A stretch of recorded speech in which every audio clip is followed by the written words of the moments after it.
નમસ્કાર વિદ્યાર્થી મિત્રો, આજે આપણે આંકડાશાસ્ત્ર વિષયની અંદર ચેપ્ટર નંબર 3 સુરેખ નિયત સંબંધ જોવાની શરૂઆત કરવી છે. સુરેખ નિયત સંબંધ શું છે, કોને કહેવાય છે, ની રચના કોની પર આધાર રાખે છે, એ બધી જ બાબતોને જોતા પહેલા આપણે થોડુંક ભૂતકાળની અંદર ડોક્યું કરીએ તો આપણને ખબર પડશે જે વસ્તુ સહજ સંબંધમાં હતી, ભેગા થયેલો સંબંધ હતો, એ જ વસ્તુ છે. પણ અહીંયા ફરક એટલો છે, નિયત કરેલો સંબંધની વાત કરવાની છે, એટલા માટે એનું નામ છે નિયત સંબંધ. શું છે એનું નામ? નિયત સંબંધ. ફરીથી એકવાર સાંભળીશું મિત્રો, સાંભળજો. સુરેખ નિયત સંબંધ કોને કહેવાય? સહસંબંધાંક દ્વારા બે ચલ વચ્ચેનો સંબંધ ધન છે કે ઋણ તેનો ખ્યાલ આવે છે. તે ઉપરાંત બે ચલો વચ્ચેના સંબંધની ઘનિષ્ઠતાનું ચોક્કસ સંખ્યાત્મક માપ પણ મેળવી શકાય છે. ખાસ સાંભળજો, ઘનિષ્ઠતાનું માપ તમારે મેળવવાનું હોય, આપણે જે વસ્તુઓ આપણે અગાઉના ચેપ્ટરમાં જોયું, બે ચલો વચ્ચેના ઘનિષ્ઠતાના સંખ્યાત્મક માપ પણ આપણે કોના દ્વારા? સહસંબંધ દ્વારા મેળવતા હતા ને. એ જ વસ્તુઓ, એ જ બાબતો અહીંયા પણ એવું જ કંઈક કહી રહ્યું છે. સહસંબંધાંકમાં જ 12 ગુણનું ચેપ્ટર છે મિત્રો. અગાઉ પણ પહેલું ચેપ્ટર સૂચકાંક જોયું તો એ પણ 12 ગુણનું હતું. બીજું ચેપ્ટર જોયું હતું સહસંબંધ, એ પણ આપણા માટે 12 ગુણનું હતું. અને હવે જે જોઈ રહ્યા છીએ નિયત સંબંધ, એ પણ 12 ગુણનો છે. હવે આપણે જોવું છે સહસંબંધાંક એ ચોક્કસ ઘનિષ્ઠતાનું એક ચોક્કસ માપ છે. સાહેબ સાંભળજો, ઘનિષ્ઠતાનું શું છે? એક પ્રકારનું ચોક્કસ માપ છે. અને ચોક્કસ માપ પરથી આપણે કહી શકાય છે કોઈ એક ચલની આપેલી કિંમત પરથી, સાંભળજો ખાસ, કોઈ એક ચલની આપેલી કિંમત પરથી બીજા ચલની કિંમતનું અનુમાન કરી શકાતું નથી. સહસંબંધમાં શું હતું? પ્રોબ્લેમ કંઈક આવતો હતો સાહેબ. આપણે સહસંબંધમાં એક પ્રોબ્લેમ જોયો હતો અને ક્રિએટ થતો હતો. કયો પ્રોબ્લેમ ક્રિએટ થતો હતો? તો એમાં જે માપ મળતું હતું, એ જે બે માપો મળતા હતા, એ બે માપો વચ્ચે જે સંબંધ હતો એને આપણે પરંતુ એમાં શું પ્રોબ્લેમ હતો? તો એક ચલની કિંમત આપી હોય તે બીજા ચલની કિંમતનું અનુમાન કરી શકાતું નથી. આ માટે નિયત સંબંધની જરૂર પડે છે અને તેના માટે નિયત સંબંધનો અભ્યાસ કરવો જરૂરી બની જાય છે. ખાસ સાંભળજો, કોઈ એક ચલ આપણને આપવામાં આવ્યો હોય અને બીજો ચલ આપણે મેળવવાનો હોય, ખ્યાલ આવે છે ને? કોઈ એક ચલ આપણને આપવામાં આવ્યો હોય ને બીજો ચલ આપણે મેળવવાનો હોય, તો જે ચલની કિંમત આપણને આપવામાં નથી આવી તે સહસંબંધમાં ન ખબર પડે. એના માટે કોની જરૂર પડે છે? નિયત સંબંધનો અભ્યાસ જે છે કરવો પડે, જરૂરી બની જાય છે. તો નિયત સંબંધનો શાબ્દિક અર્થ શું થાય છે? આમ શબ્દ કઈ રીતે આપવો હોય તો પ્રતિગમન અથવા તો સરેરાશની કિંમત તરફ પરત આવવું, એવો થાય છે. આમ શોર્ટકટમાં સાંભળવું હોય તો નિયત સંબંધનો અર્થ શું થાય? પ્રતિગમન અથવા તો સરેરાશની કિંમત તરફ પરત આવવું, એવો થાય છે આનો અર્થ સાહેબ ખાસ. હા, એક વસ્તુ એ છે કે નિયત સંબંધનો જે અર્થ આપણે શાબ્દિક અર્થ જો પ્રતિગમન એટલે કે પાછું આવવું. શું થાય? પાછું એટલે કોઈ એક કિંમત આપણને આપેલી હોય ને બીજી કિંમત મેળવવાની હોય. એક કિંમત આપણને આપી હોય ને બીજી કિંમત આપણે મેળવવાની હોય, તો એના માટે નિયત સંબંધનું જે માપ છે ને એ બહુ જ અગત્યનું છે, અગત્યતા ધરાવે છે સાહેબ આપણને. બીજું કહે છે, નિયત સંબંધનો શબ્દનો સૌ પ્રથમ ઉપયોગ સર ફ્રાન્સિસ ગાલ્ટન એટલે કે ગાલ્ટન, સર ફ્રાન્સિસ ગાલ્ટન નામના આંકડા શાસ્ત્રીએ કર્યો હતો. પહેલો જ ઉપયોગ કોને કર્યો હતો? ફરીથી એકવાર સાંભળજો. સર ફ્રાન્સિસ ગાલ્ટન નામના આંકડા શાસ્ત્રી આનો શું કરેલો હતો? પહેલી જ વખત આનો શું કર્યો હતો? આ શબ્દ પહેલી વખત એનો ઉપયોગ કર્યો હોય તો કોણ હતું? સર ફ્રાન્સિસ ગાલ્ટન નામના આંકડા શાસ્ત્રી હતો. આપણે નહોતું જોયું ભાઈ, લાસ્પિયર, પાસે, ફિશર, બધા એ જે કેમ આંકડા શાસ્ત્રીઓ હતા, એવી જ રીતના આપણને એક આંકડા શાસ્ત્રી હતો. કોણ હતું? એ સર ફ્રાન્સિસ ગાલ્ટન નામનો એક આંકડા શાસ્ત્રી હતો. એ વ્યક્તિએ આપણને આ વસ્તુઓની શોધ કરીને આ વસ્તુઓ આપણને આપી હતી. હવે આપણે જોવો છે એની ધારણા, એને આ ઉપયોગ ક્યાં કર્યો હતો? આનુવંશિકતાના અભ્યાસ દરમિયાન આ ઉપયોગ કર્યો હતો. કોના અભ્યાસ દરમિયાન? આનુવંશિકતાનો અભ્યાસ. આનુવંશિકતાનો અભ્યાસ એટલે કેવો અભ્યાસ? તો સાંભળજો સાહેબ, ખાસ સાંભળજો. આનુવંશિકતાના અભ્યાસ દરમિયાન આ વ્યક્તિએ આનો ઉપયોગ કર્યો હતો. હવે તમે એક વાત સાંભળજો બધા, આપણે નથી કહેતા વડ એવા ટેટા અને બાપ એવા બેટા. બસ આ એક સંબંધ છે. આ વસ્તુ આવી છે તો આ વસ્તુ આવી હોય જ. ફરીથી કહો સમજો, આ વસ્તુ આમ છે તો આ વસ્તુ આવી હોવાની જ. એ વસ્તુઓનું એક અનુસંધાન રાખવું, એક વાત કરવી, આનું નામ શું છે ભાઈ? નિયત સંબંધ છે. અમુક વખત નથી કહેતા કે ભાઈ હવે એ અવેડામાં પેલો નથી કહેતા કે ભાઈ ગામમાં હોય તો હવે કુવામાં હોય તો અવેડામાં આવે. આ એની જેવું છે. બાપાની અંદર આવા લક્ષણ છે, બાપાની ઊંચાઈ વધારે છે તો છોકરાની ઊંચાઈ હોવાની જ. વધારે ઊંચો છે એવું કોઈ નહીં કહી શકાય. આને કારણે આની ઊંચાઈ કેવી છે? વધારે છે એમ કહી શકાય છે. બીજી વાત કહે છે, નિયત સંબંધના અભ્યાસની ધારણા શું છે? આ બે ચલ વચ્ચે કંઈક ધારણા તો હશે ને, કે આ જે નિયત સંબંધ આપણે મેળવી રહ્યા છીએ એની ધારણા શું છે? તો નિયત સંબંધની ધારણાઓમાં પહેલી જ ધારણા છે, બે ચલ વચ્ચે કાર્ય કારણનો સંબંધ છે એમ કહી શકાય. ફરીથી એકવાર સાંભળજો. નિયત સંબંધના અભ્યાસની ધારણા શું છે? બે ચલો વચ્ચે કાર્ય કારણનો સંબંધ છે એમ કહી શકાય છે.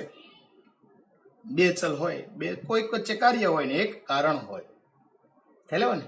તો એ કાર્ય કોણ અને કારણ કોણ, ખાસ સાંભળજો. એક કાર્ય કોણ અને કારણ કોણ, તો એ જોવા માટે આપણે આગળની બે વ્યાખ્યાઓ જોવી પડશે. કાર્ય કોણ અને કારણ કોણ. તો હવે જોઈએ છે મિત્રો એ બે ચલો માટેની. એક નિરપેક્ષ ચલ અને બીજું છે સાપેક્ષ ચલ. કોણ કોણની વાત કરે છે? એક નિરપેક્ષ ચલ અને બીજું છે સાપેક્ષ ચલ. નિરપેક્ષ ચલ કોને કહેવાય? કાર્ય કારણનો સંબંધ ધરાવતા બે ચલો પૈકી જે ચલ કારણ સ્વરૂપ છે. વાત શું થઈ હતી? કેવો સ્વરૂપ છે? કારણ સ્વરૂપ છે. જે ચલ કેવો સ્વરૂપ હોય? કારણ સ્વરૂપ છે. તે ચલને નિરપેક્ષ ચલ કહેવાય છે, અથવા કારણભૂત ચલ તરીકે ઓળખાય. નિરપેક્ષ છે, એને કોઈ સાથે લેવા દેવા નથી, પોતે સ્વતંત્ર છે. તમને એક એક્ઝામ્પલ આપીશું, આ પૂરું થાય બીજી વ્યાખ્યા પછી તમને કાર્ય કોણ છે ને કારણ કોણ છે તમારે મને કહેવાનું છે. એક સિમ્પલ તમને સમજાય છે એવું ઉદાહરણ આપું. ભાઈ ખેતરની અંદર સરસ મજાનું ખેતર ખેડી આપણે મોંઘામાં મોંઘું બિયારણ વાવ્યું છે, સાંભળજો. તો એ ઉગશે ક્યારે? એને વરસાદ મળશે તો કે નહીં? તો વરસાદ અને ખેતરનો પાક, આ બે વચ્ચે સંબંધ જે છે ને કાર્યકારણનો સંબંધ છે. એમાં વરસાદ છે ને એ કોણ છે? કારણ છે. વરસાદ આવશે તો પાક તૈયાર થશે, અધરવાઇઝ આવું કાંઈ થવાનું નથી. ફરીથી એકવાર સાંભળજો. વરસાદ આવશે તો પાક તૈયાર થશે, નહીતર કાંઈ થવાનું નથી. ખ્યાલ ને? બીજી એક વાત કરવી છે સાહેબ. તો સાપેક્ષ ચલ કોને કહેવાય? કાર્ય કારણનો સંબંધ ધરાવતા બે ચલો પૈકી જે ચલ કાર્ય સ્વરૂપ છે તેને સાપેક્ષ ચલ. કેવો સ્વરૂપ છે? કાર્ય સ્વરૂપ છે. આપણે વાત કરીને પેલામાં કેવો ચલ હતો? કારણ ચલ હતો, કારણ સ્વરૂપ હતું, તો નિરપેક્ષ છે. અને કાર્ય હોય તો સાપેક્ષ છે. તે અસરયુક્ત ચલ તરીકે ઓળખવામાં પણ આવે છે. આનું બીજું નામ શું છે? અસરયુક્ત ચલ. જે ચલ કારણ છે તે નિરપેક્ષ છે અને જે ચલ કાર્ય છે તે સાપેક્ષ છે. ખાસ સાંભળશો. બીજું કહે છે નિયત સંબંધ. આની વ્યાખ્યા શું છે? નિયત સંબંધ એટલે શું? તો ખાસ સાંભળજો. બે સંબંધિત ચલોનો ગાણિતિક વિધેયના સ્વરૂપમાં નિયત કરેલો સંબંધ એટલે નિયત સંબંધ. બે સંબંધિત ચલોનો ગાણિતિક વિધેયના સ્વરૂપમાં, આ શબ્દ ભૂલાય નહીં હો, ગાણિતિક વિધેયના સ્વરૂપમાં નિયત કરેલો એટલે એકબીજા પર આધાર રાખતો, પ્રતિગમન કરતો, પરત આવતો, આના ઉપર આધાર રાખે છે. પાક છે તો કોની પર આધાર રાખે છે? વરસાદ ઉપર પાક. વેચાણ તમારે વધારવું છે તો તમારે શું કરવું પડશે? વેચાણ વધારવું છે તમારે શું કરવું પડશે? એડવર્ટાઇઝ કરવી પડશે, જાહેરાત કરવી પડશે કે નહીં? તો વેચાણ વધારવાને માટે જાહેરાત જેમ અગત્યનો ભાગ ભજવે છે એવી જ એક બાબત આમાં પણ છે. ખ્યાલ આવે છે ને મિત્રો, વિદ્યાર્થી મિત્રો? વેચાણ વધારવા માટે કોની જરૂર પડે છે સાહેબ? જાહેરાતની જરૂર પડે છે. બંને વચ્ચે કાર્યકારનો સંબંધ છે. જાહેરાત કરો છો તો તમારું કાર્ય પોસિબલ બને છે, વેચાણ વધે છે, નહીતર વધતું નથી. બીજું કહે છે, ફરીથી એકવાર સાંભળજો. બે સંબંધિત ચલોનો ગાણિતિક વિધેયના સ્વરૂપમાં નિયત કરેલો સંબંધ એટલે નિયત સંબંધ. અને હવે બીજી વાત કરવી છે નિયત સંબંધ પરથી. તો સુરેખ નિયત સંબંધ કોને કહેવાય? બે સંબંધિત ચલો વચ્ચેનો એવો ગાણિતિક કે વિધેયાત્મક સંબંધ કે જેના દ્વારા નિરપેક્ષ ચલની કોઈ આપેલી કિંમત માટે સાપેક્ષ ચલની કિંમતનું અનુમાન થઈ શકે છે. ફરીથી સાંભળજો. બે સંબંધિત ચલો વચ્ચેનો એવો ગાણિતિક કે વિધેયાત્મક સંબંધ, આની જેવું છે, ગાણિતિક વિધેયક સંબંધ છે કે જેના દ્વારા નિરપેક્ષ ચલની કોઈ આપેલી કિંમત માટે સાપેક્ષ ચલની કિંમતનું અનુમાન થઈ શકે તો તેને સુરેખ નિયત સંબંધ કહેવાય છે. શું કહે છે ફરીથી કહે, બે સહસંબંધિત ચલો વચ્ચેનો એવો ગાણિતિક કે વિધેયાત્મક સંબંધ કે જેના દ્વારા નિરપેક્ષ ચલને, આપણે કીધું હતું ને, નિરપેક્ષ ચલની કોઈ આપેલી કિંમત માટે સાપેક્ષ ચલની કિંમતનું અનુમાન થઈ શકે. કોક વસ્તુ આપી ને એને કારણે આપણે અંદાજ કરીએ ભાઈ વરસાદ આવવો પડશે તો પાક આવો થશે. એક ચલની કિંમત આપી હતી તો બીજા ચલની અંદાજ મળી ગયો કે ન મળી ગયો. આટલી જાહેરાત કરીએ તો એટલું વેચાણ તો વધશે. જો અમુક અંશે તો વેચાણમાં ફરક પડે જ એડવર્ટાઇઝ કરવાથી. તો સુરેખ નિયત સંબંધ છે તેમ કહેવાય છે. આ સાથે મિત્રો ફરીથી એકવાર વ્યાખ્યાઓ લઈ રહીએ તો શું કહે છે તે જોઈએ. સુરેખ નિયત સંબંધ મોડેલ કોને કહેવાય? કાર્યકારણનો સંબંધ ધરાવતા બે ચલો વચ્ચેના સંબંધ દર્શાવતા આંકડાશાસ્ત્રીય મોડેલને નિયત સંબંધ મોડેલ અથવા સુરેખ નિયત સંબંધ મોડેલ કહેવાય છે. ફરીથી એકવાર સાંભળજો. કાર્યકારણનો સંબંધ ધરાવતા બે ચલો વચ્ચેના સંબંધ દર્શાવતા આંકડાશાસ્ત્રીય મોડેલને નિયત સંબંધ મોડેલ કહે છે. આટલી જ વસ્તુ છે કે આંકડાશાસ્ત્રીય મોડેલને કેવું મોડેલ કહે છે? નિયત સંબંધ મોડેલ અથવા તો સુરેખ નિયત સંબંધ મોડેલ કહેવાય છે. ક્યારે કહેવાય છે? બે ચલો વચ્ચે આંકડાશાસ્ત્રીય મોડેલનો જે સંબંધ છે તેને આપણે શું કહીશું? સુરેખ નિયત સંબંધ મોડેલ કહેવામાં આવે છે. બીજું કહે છે સુરેખ નિયત સંબંધ મોડેલ છે શું, કેવું હોય છે? તો અહીંયા આપ્યું છે આપણને y ઇઝ ઇક્વલ ટુ, શું છે મિત્રો? y is equal to alpha plus beta x plus you. ફરીથી એકવાર સાંભળજો. શું કહે છે? Alpha plus beta x plus you, જ્યાં એક્સ બરાબર શું કહે છે? નિરપેક્ષ ચલ. આ એક્સ બરાબર અને વાય બરાબર શું કહેવાય છે? સાપેક્ષ ચલ. આ વાય છે તે સાપેક્ષ છે અને એક્સ છે તે નિરપેક્ષ ચલ છે. આલ્ફા બરાબર શું છે? આલ્ફા છે. આલ્ફા બરાબર શું કહેવાય? અચળાંક કહેવાય. અને બીટા બરાબર શું કહેવાય? એ પણ એક પ્રકારે અચળાંક જ છે. અને યુ બરાબર શું છે? ત્રુટિ ચલ છે, વિક્ષેપ ચલ છે. કેવો ચલ છે? ત્રુટિ ચલ અથવા તો વિક્ષેપ ચલ છે એમ કહેવાય છે. હવે પછી એક વાત કરવી છે સાહેબ. આલ્ફા અને બીટા બંને તો અચળાંક છે, આપણે વાત કહી દીધી. હવે એક વાત કરવા જાવી છે નિયત સંબંધ રેખાનું અન્વયોજન. કોની વાત કરે છે હવે? નિયત સંબંધ રેખાનું અન્વયોજન કોને કહેવાય એની વાત કરી. બે સહસંબંધિત ચલો વચ્ચેના સંબંધનો શ્રેષ્ઠ અંદાજ આપતી નિયત સંબંધ રેખા મેળવવાની પદ્ધતિને નિયત સંબંધ રેખાનું અન્વયોજન કહે છે. ફરીથી સમજો.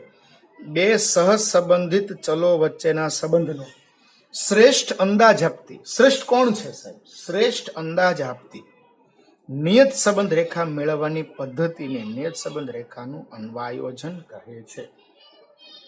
બીજું કહે છે નિયત સંબંધ રેખાના અન્વયોજનની મુખ્ય કેટલી પદ્ધતિઓ છે? બે પદ્ધતિઓ છે.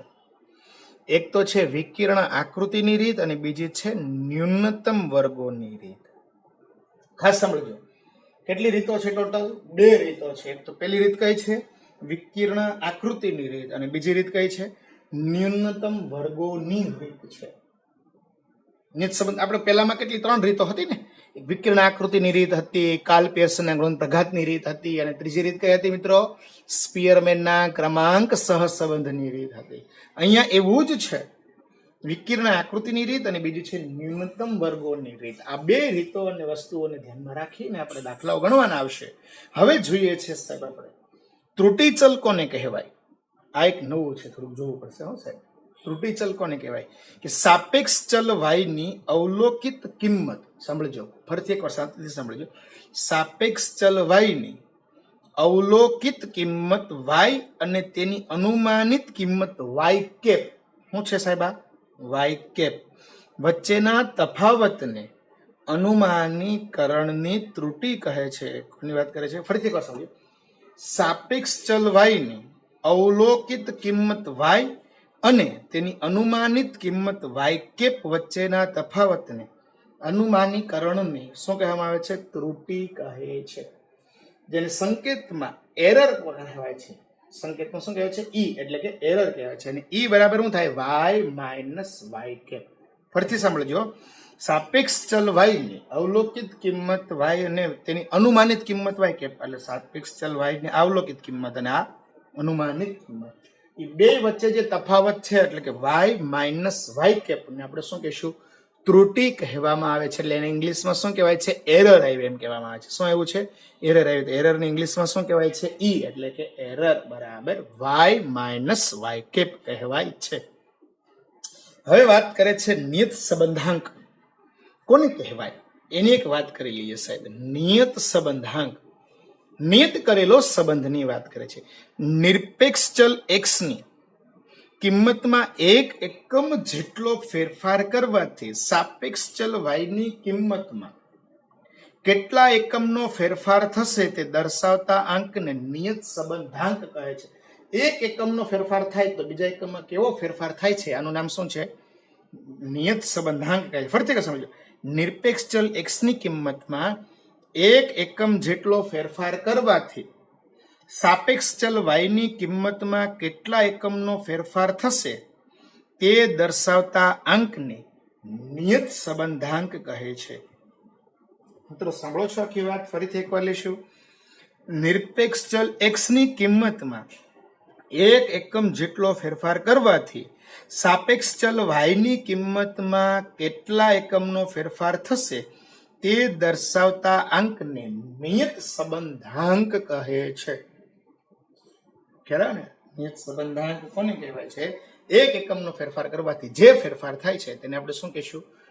નિયત સંબંધાંક કહેવામાં આવે છે.